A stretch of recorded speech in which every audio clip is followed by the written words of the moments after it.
Hey, I'm at the Michael Ochs Archives in beautiful Venice, California. Now, those of you who are out there who are rock and roll fans and maybe pretty proud of your vinyl collection, well, I think you're in for a humbling experience because Michael has over 100,000 albums, virtually every rock and roll record that was ever pressed. Michael, are you in here? You got it. I was always a vinyl junkie. I mean, I loved rock and roll when it started and tried to get every record I could get my hands on. It wasn't enough just to have like the greatest hits of a Frankie Lyman. I wanted everything he did, the hits, the misses, everything, so I can get the overall picture.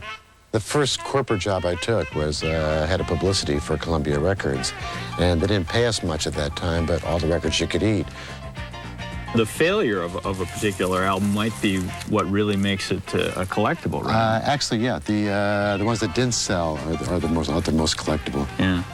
This is one of the rarest albums I own. This is, I think only about 500 of these were printed. This was one of the few things I got off a collector's list. It was like an auction, and then I bid on and got it. Most of the other stuff I found at garage sales or old record stores. Johnny Ace is one of my favorite artists. Gene Vincent did Beep-Bop-A-Lula. Certain things I got accidentally, like this was a promotional Rolling Stones record that came out to promote the movie Gimme Shelter. One is now worth $2,500.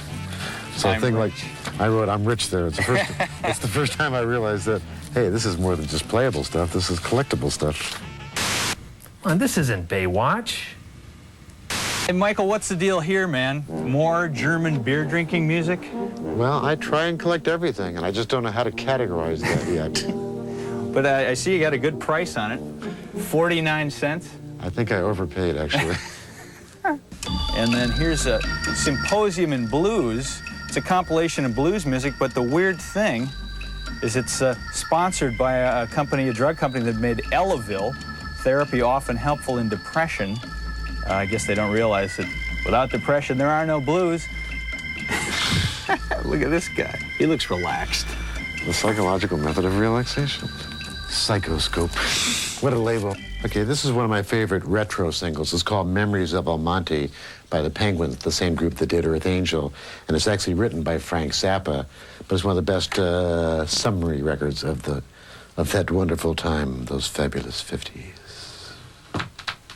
I'm all alone, feeling so blue, thinking about you and the love. Of course, in addition to records, we get posters. These are probably the hardest to get because they were usually made to be stapled onto telephone poles.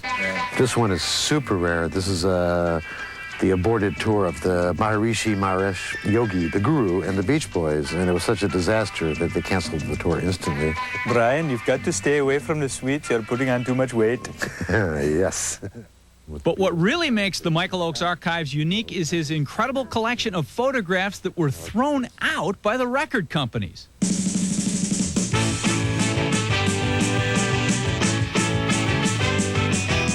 While a few other people may have Gene Vincent albums, does anyone else have a publicity photo of a folk group called Jim, Jake, and Joan? You recognize the girl? Of course. Can we sing? Joan Rippers. This is Willie Nelson when he first started Oh in my 61. God. This is when he'd just written Crazy and he was signed to RCA. He looks like an insurance salesman who plays guitar on the weekends. Yep. And speaking of former lives, can you find Tommy Chong among the Vancouvers? Which one of the Simon sisters became famous? There was once a duo called Olivia and Pat from Down Under. Whatever became of Pat? Can you spot the guitar-torching dude in the Squires? It's Jimi Hendrix before his hair curled. And do you recognize the famous actress from the group Rainbow? If you guessed Sissy Spacek before the nose job, you are correct. Are there some records in here that you haven't got around to yet, that you haven't actually listened to yet? Yeah, I haven't listened to it all. Like I said, yeah, I tend to be a completist in collecting. So although I would have every Osmond Brothers album, I would not waste the time to listen to them. So your personal taste doesn't always get in the way of collecting? Yeah, it's like preserving this part of American culture.